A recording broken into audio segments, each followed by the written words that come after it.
Cashflow Diary Podcast, episode 193. Welcome to yet another exciting episode of the Cashflow Diary Podcast, the podcast that teaches you insider tips, tactics, and strategies for creating leverage streams of cash flow into your life. Learn from top-performing entrepreneurs, business owners, investors, and thought leaders from across the globe as they share their secrets to success. Like what you learn on this and other Cashflow Diary podcast episodes?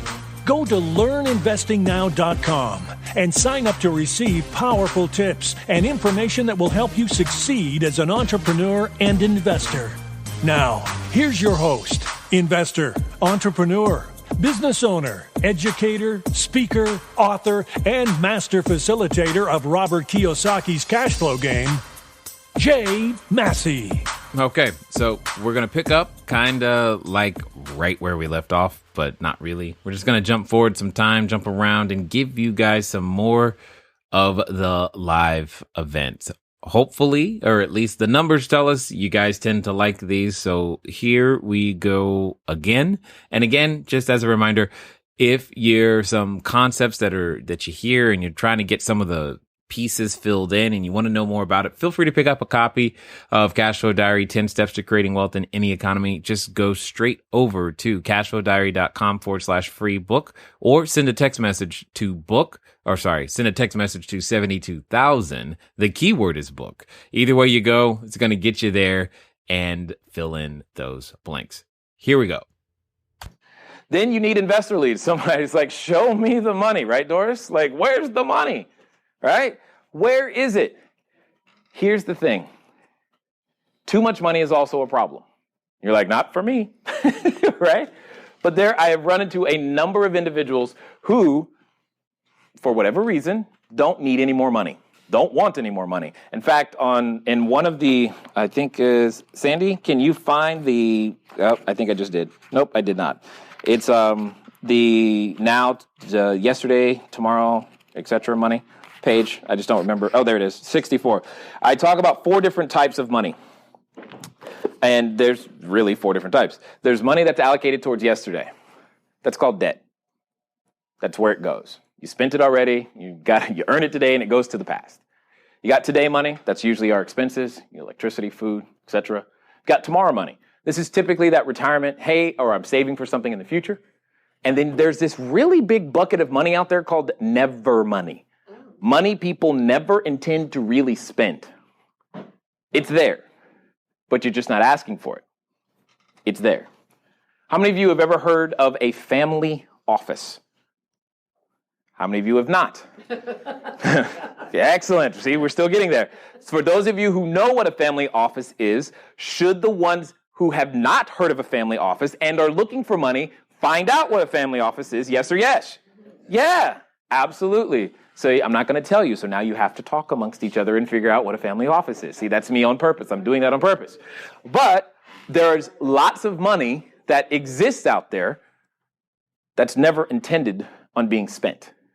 And you need to figure out how to put yourself in front of it to let people know, hey, I can solve your problem, because that money still needs to earn a return, preferably higher than inflation. And we've already discussed what that's going to take.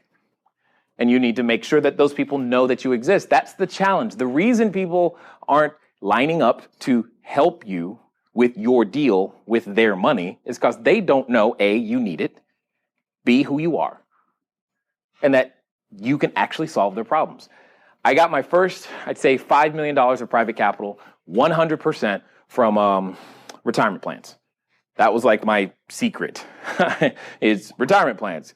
Because one of the great things about the ERISA Act of 1974 is it said that you have the ability to truly self-direct. Not what Charles Schwab, T. Rowe Price, et cetera, tell you can do, but that you could actually take those retirement plan funds and put them in an investment that you control or have more direct or closer access to. I thought that was awesome. So I'm going to give you all a free lead right here, something I recently discovered, and I can't solve the problem myself, but I know if I tell you, some of you, maybe one of you, will actually go do something with it. You ready? Mm-hmm. Doris, this is for you. Okay? How many of you know someone or are willing to go find someone who works at the company Verizon? Verizon. okay, I recently found out, and I'm so excited about it, is that is that a small company or a large company? Large company. So there's a lot of people that in their retirement plan documents for Verizon employees, they have what is known as an in-service distribution, i.e., they can actually take money out of their retirement plan self-directed without quitting their job. I was excited. They actually have it. It's one of the largest companies I found thus far with that provision. I think it was up to $100,000. So just get 10 Verizon employees together, and you could have access up to $1 million. Make sense? Simple. And we're just solving problems left and right today, aren't we? This is fun for me. All right? The only reason that you won't now act on that is because you choose not to. Yes, go ahead, Dave. Don't you, when you do that and you invest in real estate, don't you have to have, I don't know, it's like an SEC filing or something like that? It's just little things that I've heard through your podcast and everything. Oh, you're listening to my podcast? Of course, man. God bless you. Awesome, thank you. Things like that, though. Like, Yeah. I mean, I don't know Got it. about it, but... Is there paperwork involved when raising capital? Yes. Yes. Are you the one doing it? Shake your head, no. Got it. So here's how I like to look at it. You need an architect and you need a general contractor, right? So the architect draws up the plans. The general contractor actually builds what the architect drew. Architect over here is usually the tax code or a new device that I created called the Profit Analysis Quadrant, which you can read about. It's a device that I use to actually structure deals. You take that structure, send it over to the attorney. He or she puts it together and says, here, this is the way you can raise your capital. Make sense? Please, don't make it more complicated than that. Because if you do, your head will explode. It's not good. Just let the attorneys do what attorneys do, which is build the structure, okay? So you're absolutely right. But in general, what you're going to do is you got to round up the people because the attorney's not going to do that. You got to explain to them the plans. And then you've got to get all of those people over to the attorney simultaneously and say, hey, here's what we want to do. And he's going to go, is that what you guys want to do? Yes. Cool. Well, let me write it up and I'll get back to you in forever. And then you guys can get your deal done. In general broad strokes, that's what it comes down to. All right. The point is, I'm just trying to now make what you thought was either impossible more probable so that you can see it's not that a job that you need. You just need a different way of looking at things. So when it comes to investor leads, again, they're there because there are people who are out there looking to put their income or their monies to productive use. This, number 4, you've got to become an expert in your area. And when I say expert, you could also put the word resource. People need to come to you for something. Some of you, people come to you for all kinds of things. Some of you, they come to you for relationship advice. That's called a clue as to how the marketplace sees you and what value you bring to it. If you want to do this real estate thing, you need to figure out a way to become an expert in an area that other people want to hear from you in, whatever that might be. So when you do that, you, as you can see, establish credibility, you're contributing to solution, you become a resource, you show your character and competence. There are only 2 things necessary, specifically as it relates to raising capital, 2 things necessary, character and competence. That's all you really need to demonstrate. You can demonstrate character by doing the same things and showing up as the same person every time anybody sees you. That tends to demonstrate character. Competency is what happens once you open your mouth. Hopefully, once you open your mouth, you have something good enough to say that becomes valuable to people and in a very useful way. Again, because of today's technology, we have reach of all kinds, and you can reach people in various different ways. The number 1 most fun way that I have found to reach people is through the cash flow board game. It's the number 1 thing I've taught a number of people how to do in various different marketplaces, and it uses what we call ARB. ARB stands for Accelerated Relationship Building. Accelerated Relationship Building. Sandy, never mind, I have one. I'm going to teach you an accelerated relationship building technique that you can use right now, tonight, that will help you get more appointments and close more deals faster. How many of you are interested in hearing something like that? How many of you would rather take much longer and make no money? Okay, I'm just asking because understanding accelerated relationship building will help you to close deals faster. What is this? Business card.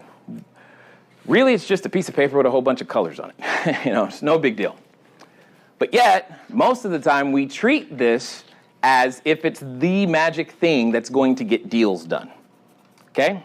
So I'm going to show you an accelerated relationship building technique that will help you tonight to leave here with more appointments and get deals done faster. I need one volunteer. Who would like to be that person? Come on. The dude in the back, what's your name? Orlando. Excellent. Everybody say, welcome, Orlando. Awesome. Thank you. Thanks for participating. You have no clue what's about to happen? No. Okay, excellent. He's like, no, this is good. Can I sign a waiver? No waiver needed, no waiver needed. All I need you to do, and I want you guys to watch, all I need you to do, because this is going to happen to you tonight, all I need you to do is to ask me for a business card. All right. Okay? And scene. Scene. Yeah, that's right. There you go. Hey, can I get a business card? You know what? I'm curious. Why do you ask? Well, because I might have some referrals for you. Or, Referrals? What kind of referrals? What are you thinking? Well, really? See, I'm messing with them. That's a great question. Here's the point. When someone asks you for their business card, they're asking for a reason. The challenge is you don't know why. And you give it to them, and then they take it. Now you can take it. Okay. Thank you. They take it, disappear off into the sunset, and then they put it on their desk when they get home next to the 2,000 other business cards that they have neatly organized with rubber bands around it in the corner of the desk. How many of you know exactly what I'm talking about? Exactly. And then nothing ever happens, or if it does happen, what happens is you go, should I call him the next day? I don't know, is it too soon? Or, you know what, I'll wait. And then you wait. And then what happens is, then you finally call them back, and then they don't pick up. And you're like, oh, God, what do I say? How is that going to work? And then you keep calling, and then they call you back, and then you call them back, and then before you know it, 2 weeks goes by, and then you finally get on the phone, and you go, hi, do you remember me? And they go, have no clue, where did we meet? And you're starting all over from the beginning anyway. And then when you do talk, you set an appointment for another week out. 3 weeks have gone by. You met 3 weeks ago, and you're finally getting to the first meeting. They asked for that business card for a reason. Your challenge is you don't know why at all. The reason I do that is because, one, by having it, did you see what he asked me for the card? I started handing it to him, and then I said, you know what? I'm curious. Why do you ask? Because that's what I need to know. I got referrals for you. If he's got referrals for me, when do I want them? 3 weeks later or now? My point exactly. I just saved myself 3 weeks by making sure I ask one additional question to develop the relationship a little bit more. That's all I had to do. That's all you have to do. Now, see, some of you, you're going to try to do this tonight, and it's going to be very interesting to watch. But that's okay. The point is you're going to get to the end point faster. And if you do that every time, what ends up happening is you end up with more relationships than you could possibly service and handle. Yes? What happens in the case where you do that and the person you're asking gets offended for you to ask, or for you? Got it. She's like, what happens? Okay, so this is when fears come up. Right? And that's fine. What happens when the person is asking and you do that and they get offended? I'm going to tell you why they won't get offended. When we are emotionally involved in seeking a solution, we want the solution at any price. We don't care. Have you ever gone to the emergency room and asked the doctor, hey, now mind you, you're bleeding. Doc, before you touch me and stop my bleeding, can I please see what your GPA at college was? You ever asked for that? No. You don't care because you have a problem. As far as you can tell, he looks like the solution. So please help. When someone is asking for your business card, that is the moment. What they're really saying is, I think you might possess a solution that either I need or someone I know needs. And you need to find out why. And you need to find out right then. There is no better moment. Because if you don't, you end up in that 3-week cycle, and hopefully maybe one day you get an email from them saying, hey, do you remember me? That's really how that goes. When you do that, what ends up happening is relationships get built faster. The cash flow game is one of the fastest ways to do that. You spend 2 to 3 hours with people playing a board game. I know it sounds crazy, but it's worth the investment. I teach people a system where 6 weeks from complete stranger to check. Hundreds of thousands of dollars, millions in my case, have been raised from doing that very thing. Obviously, books help establish credibility. Many of you, I guess David here, listens to the podcast. I'm actually now kind of curious that you said that. Does anyone else listen to the podcast? Yeah, really? Cool. That's neat. I never know who I'm really talking to. It's just the podcast in iTunes. Who knows? We have a number of social media aspects. You've got your website. You got all of these things. But let me ask you a completely different question. How many of you have been wondering why I'm wearing a USA basketball shirt today? Why? Yeah. Good. I'm going to show you another way that I have found that works very, very well to position yourself as an expert, i.e. solution provider, for a very hyper-specific group of individuals. Now, if I said the name to you, Michael Jordan, how many of you recognize that name? Got it, excellent. If I said the name to you, Blake Griffin, you recognize that name? Okay, excellent. Kyrie Irving, yes, still good, excellent, perfect. But if I said to you the name Wendell Jordan, does that ring a bell right now? No, probably not. One of the unique things is by positioning yourself as a solution provider, I'm saying, hey, those of you with money that don't have the time or desire to figure out what to do with it, here's a possible idea. How many of you think sports professionals have money? Hold on. He says, if they don't blow it. How many of you think many of the sports professionals in that community are aware of the tendency of blowing it all? Yeah. So in the same way that a baby boomer might be concerned about outliving their money, might a sports professional be concerned about blowing all of their money away? Hopefully. That is the key, that they're concerned. Exactly. So who do you know that has ever said to a sports professional, before you give me any money, let's play a game and let me educate you on how it works?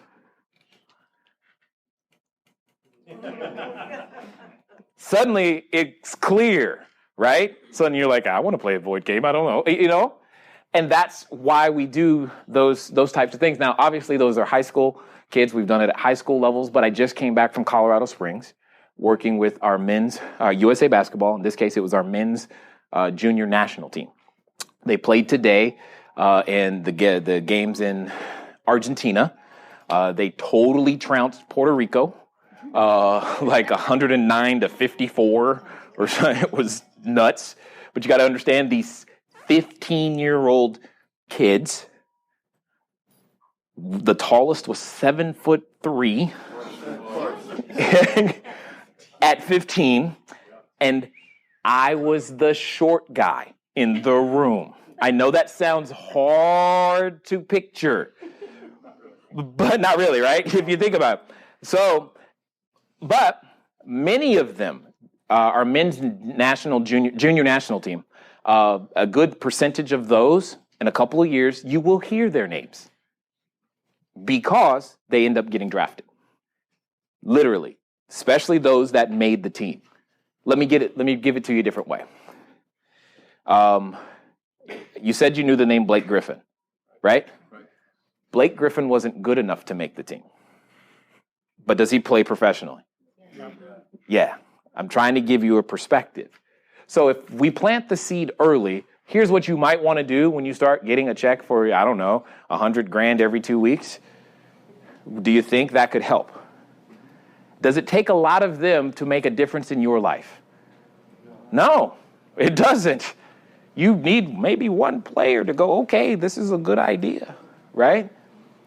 And that's what I'm trying to impress upon you. Here are the words that in order to make this work, you must subscribe to this philosophy. Instead of trying to lead with your yellow letter and telling people how much money you can make them and all this other stuff, you educate to dominate. Period. Serve first. Be willing to be the one who serves first, longest, and the most. Period. And at some point, it comes back. I promise. It just does. I don't know why. I don't know how it works. I don't really care. I have so much fun doing it. It doesn't really matter. Serve first. I have very little shot at earning any money from any of those kids in that particular video. But that's okay. Because now the world knows that, hey, here's a possible solution. In fact, the entire USA basketball knows, and you realize that part of USA basketball is obviously our men's pro athletes, right? And that becomes a relationship. And that's the thing you've got to, inside the basketball world, specifically community, there are questions from the players to the coach or the trainers, hey, things like, hey, I finally saved $1 million in the bank. What do I do with it? That's a problem. That's the question. Does coach necessarily have a person that they can send them to? Maybe, maybe not. But what if you were that person? Make sense? That's what I'm trying to say. Plant seeds in your local area, plant seeds in your community, become known as the person who can solve that problem. And now you've got a referral, which is way better than anything else you can think about. So here's the thing. Many of you, you're listening, you're like, well, I want to make money yesterday. Totally understood. This is a farming game, not just a hunting game. The hunter goes out and, yes, says, I want to eat, goes out, shoots something, comes back home, boom, done. Transactional businesses out there totally can happen for you, but let's play the long game. Let's play the long game. If you want to fill in some of the spaces between how to make that happen, feel free to pick up a copy of the book, Cash Flow Diary, 10 Steps to Creating Wealth in Any Economy. Again, send a text message to 72000 The keyword is book, or go to cashflowdiary.com/free book, and we will do our best to take care of you. Now, in this next piece, I'm going to introduce to you some concepts that are going to help you become one of the best people in your marketplace, to where people want to refer you and understand that you know what you're talking about. I'm going to share with you the inside tips about a tool that I created that many have been using successfully now for a while, and it has helped them grow their business. So pay attention. Then you've got to follow up. You got to follow through. You've got to do those things. You've got to have that individual conversation, and what I call becoming a pig. All right? Yes, that's right. I said pig. Professional information gatherer. That's what you've got to learn to do. Become a pig. Gather information. Listen more than you speak. Men, listen more than you speak. Now, some of the wives wish, dang it, I knew he should have been here tonight, right? Because that's where the solution is. People always ask me, Jay, what do you say? What do you say? What do you say? It's irrelevant. It's what do you ask? That's what I study. I study questions. I love great salespeople because they ask questions. I will go to a car lot on purpose to study the questions they ask me. I will go to a timeshare presentation on purpose to study the questions. Because, hold on, you laugh, but let's think about this emotional scenario. Who's ever been to a timeshare presentation? Like, ever? Oh, good Lord. That's awesome. All right. So get this. Let's see if this was your experience. Because you got to go with the significant other, right? You got to go with someone else. Otherwise, you can't come. Got to go with someone else. So when you're in the parking lot, before you get out, You turn to each other and go, okay, we're not buying anything, right? And they go, yes, okay. You get out the car. You walk in like this. And then something magical happens over the 90 minutes because you walk out like this.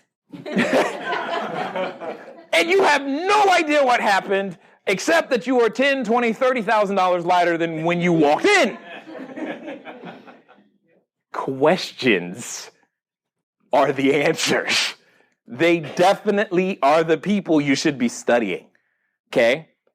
Because if you become a professional information gatherer, the world begins to open up to you. Let me give you another crazy example. QVC and HSN. I watch and study those too. Why? Because you've seen it. They've got something on the screen and you're looking at it going, God, people buy that? And if you make the mistake of staying on the channel just a second too long, you find yourself going, well, I could use that in the kitchen. That's not so bad, is it? And it's only 3 easy payments of $97. That's not, I could kind of make that. Do you get my point? It's another system to study because they are talking to that reptilian brain and helping you separate yourself from your money in a very strategic way. They know what they're doing. And we can learn. And we can use, now, raise your right hand. Seriously, I need you to raise your right hand. And repeat after me. I, state your name. I promise to use all of these Jedi tricks only for good. Thank you. All right. Thank you. Because they are something like Jedi tricks if you think about it. It's really interesting how the mind works. Let me give you an example that'll probably help you in your relationship tonight. If I said to you, and I'm doing this on purpose, I absolutely can't stand the Lakers. Who just got offended? You know what they want to do? They want to argue with me and prove why I should. That's exactly what they want to do. It's a simple concept called pendulum theory. If I take the no position and strongly, in order for there to be parity within the conversation, you have to take the yes position just as strongly as I take the no position. Here's another way of looking at it. The next time you are arguing with your spouse, obviously none of us here have that issue. Never. But the next time that an argument wants to happen, try these words. Honey, you're right. It's done. You're like, but I was ready. They spent all day building their case. Yeah, you know what, honey, you're right. Suddenly all that energy goes where? Gone. Dissipates. But when you take the strong no, someone automatically takes the strong yes. It happens. It's just weird in so many ways. So let me give you a different way of approaching people. One of the things that I would really like, let's assume that I'm talking to a person, is that had the ability to do this. I would really like to be able to find a person to give me and I'm going to be somewhat ridiculous but actually accurate, an $800,000 loan on a property that I just got an appraisal for $1.6 million. But I'm guessing absolutely nobody would want to earn a 10 or 20% return, right? How many of you thought of somebody just thinking about that idea? You're like, no, I do know someone. And if you are that someone, how quickly are you willing to say, no, that's me, right? Because they took the strong no position. So what does that mean when you've been jumping up and down going, look, you got to buy this one's great. What does that mean by default? I've got to take the strong no position. And now you have to convince me. All of those things wrap and play into why it becomes difficult to get a deal done. It's because you're dealing with a person who is at first emotional, then logical. And you've got to hear that. And the only way you're going to get to the answer is to ask questions. Step 5, there's a concept that I call investor identity. And it's simple. This is back to the whole quartz and granite question. I look at real estate in a very small, simple way. For example, how many of you are familiar with the store by the name of Walmart? Yes, good. How many of you know of this other store by the name of Target? Like, heard of it? Yes, excellent. How many of you are hyper familiar with one of my favorite stores? I call them Nordy's or Nordstrom. Yes, excellent. And you realize that all three sell very similar product? That's not new. It's not even news. They all sell shoes. Yes? Now, did I say go buy your shoes from Walmart or Nordstrom? No, I didn't say that. I'm just saying they all sell similar product. When Walmart sells a shoe, do they make money? What about Target? What about Nordstrom? So it's not about money. So please stop asking the question, which real estate transaction makes money? All of them. The difference is who they serve. When you go to Walmart, what do you expect? What do you expect? I'll tell you what I expect. I expect it to break, and they're pretty good at it. Right? Whatever it is. Now, when you go to Target, what do you expect? About the he said about. I expect a clean floor and a Starbucks. There you go. That's the difference. Everything else is the smell of popcorn. Right, that's it. Now, when you go to Nordstrom, what do you expect? Good return policy. Good return policy, service. Can we just call that everything? Quality product. Right? And they each deliver on that customer experience in their own way. So the true question is which headache do you want to deal with? Because have you ever tried to return something to Walmart? Isn't that a different experience than trying to return something to Nordstrom? That's how I fell in love with Nordstrom, by the way, is through their return process. Because I had finally, I wear a size 15 shoe. That's code for I don't normally find anything off the rack, okay? But they had it in stock, and it wasn't the orange polka dotted one. And I'm just like, this is great. What's that? Their business was founded on great. I was excited about that. And then but because I went to Nordstrom, did I pay Walmart prices or Nordstrom prices? Exactly. So I had an expectation of this, and the shoe started falling apart way too soon, and I'm just like, this can't happen. But having grown up, anytime you try to go to Walmart to return something, what must you have with you? Receipt. And can you have worn that item? No. Did you at least need the original packaging? I had none of that. And people were saying, go to Nordstrom. I'm like, but you don't understand. I don't have the receipt. I don't have the I wore these. I'm like, are you sure? Because I never had this experience. I go to Nordstrom, and you should have seen me. I show up with a Stater Brothers grocery bag in the shoes. And I'm trying to please don't think I stole these. Please don't think, you know what I'm saying? I don't know really what's going to happen here.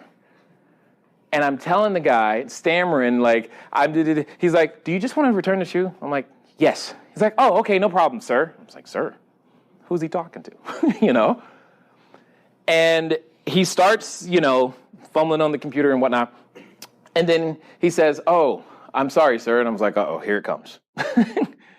We don't happen to have any in the store right now. Do you mind if we send them to you?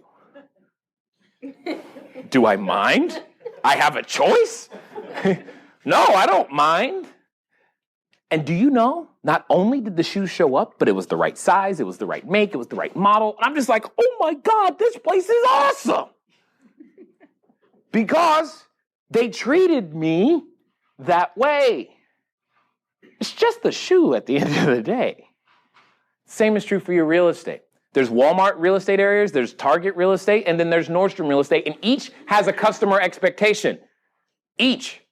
Some of you know a lot about Nordstrom real estate. Let me give you an example.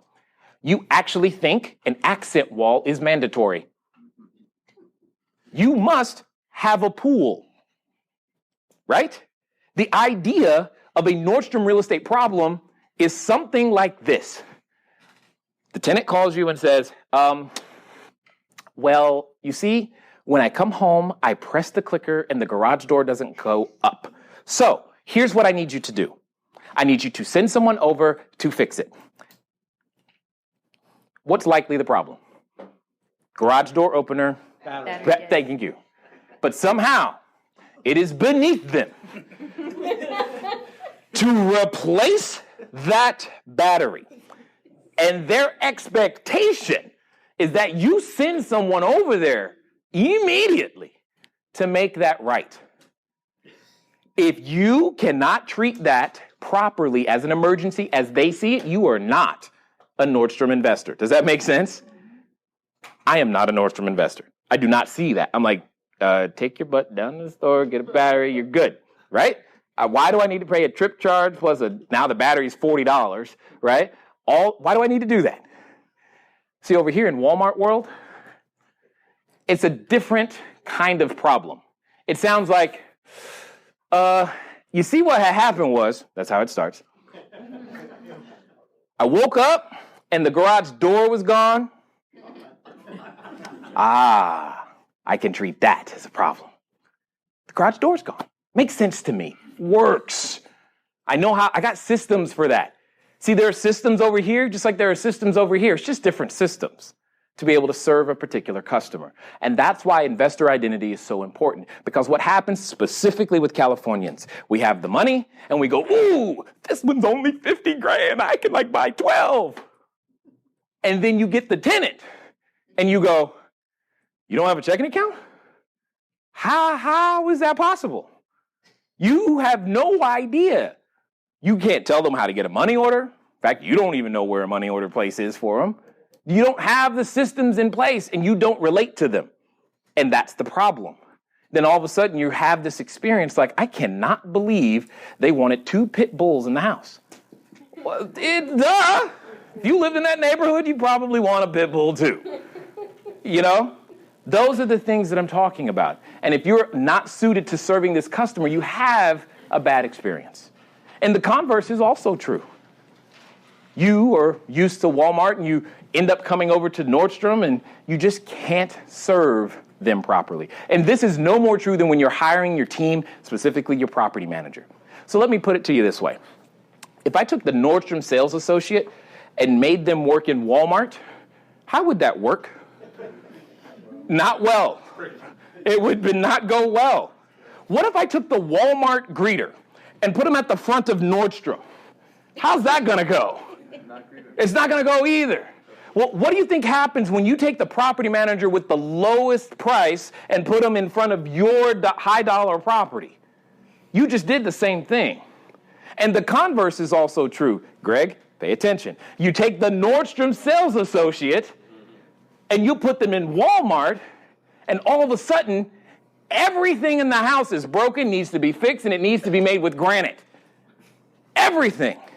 In Walmart, it needs to be functional. Period.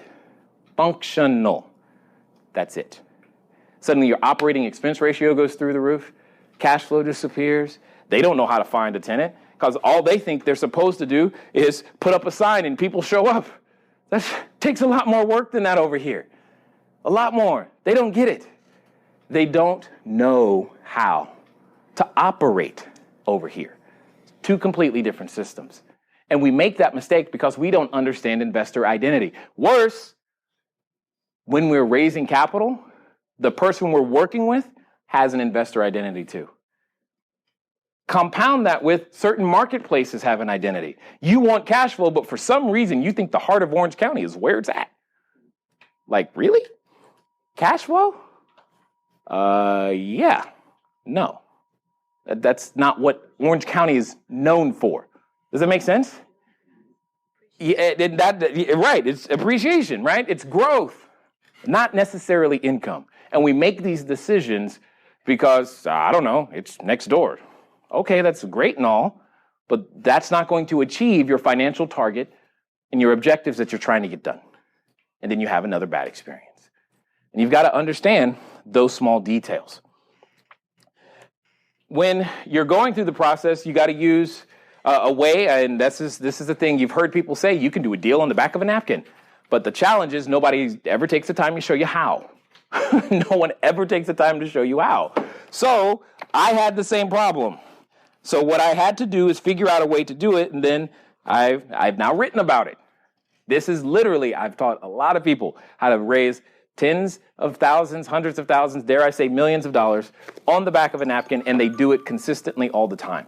Because we don't know how to have that conversation to people.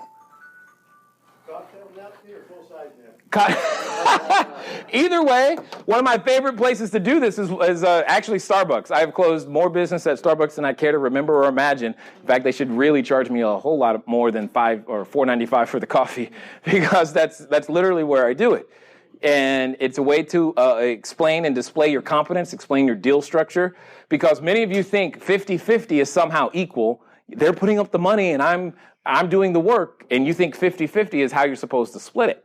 And you don't even realize what 50-50 means, let alone how much you've given up. And most of the time, you don't even have to give up 50% to be able to give them the type of return that they're looking for. So let me ask you a question. How many of you love the show Shark Tank? Right, I do too. I consider that more education than entertainment, right? And you realize that most of those deals, they're giving up less than 50% of the company in order to get 100% of the capital that they need, right?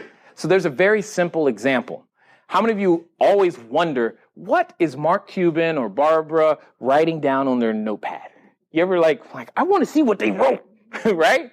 That's why the profit analysis quadrant exists. They're writing something down very similar to what I've designed, because they want to understand, okay, cool, here's where we are, here's where it's going to be, here's what I could possibly make, here's the offer I'm willing to do. Based upon what you're telling me, here's the offer that I'm willing to make. And that's the key to understanding it.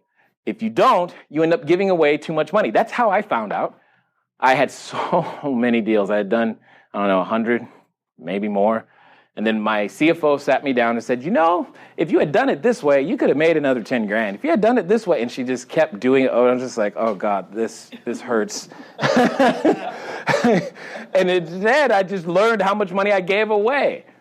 I mean, obviously the investors were happy, but I'm just like, man, I didn't need to give all that away to get the actual capital that we needed to actually do it.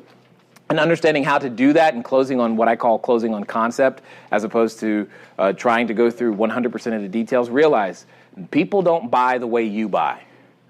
They don't always need to know, for example, I don't need to know how electricity works in order to buy a lamp. I don't really care. I just want to buy a lamp. I don't need to know how a car works. I have an idea. I put the key in. Well, today you kind of just press a button. But, right, I know where the gas is. I might know where the oil is. If I look it up on YouTube, though, I can find it, right? Those things exist. That's all I really need to know, and point it in the correct direction because the GPS tells me where to go, right? That's really how it works. Most people don't purchase the way you purchase. And we're talking way too much when it comes to our deals and talking ourselves in and out of them in the same conversation. We don't even realize it. Okay. Well, here's what I'm going to say. What you've learned, I am just going to flat challenge you to go do, period. Go do it and send me an email saying, Jay, it doesn't work. Tay, I did exactly what you said and it doesn't work. That would be an amazing thing for you and for me to see. Anyway, it's been fun talking to you today. I look forward to talking to you soon. Until next time.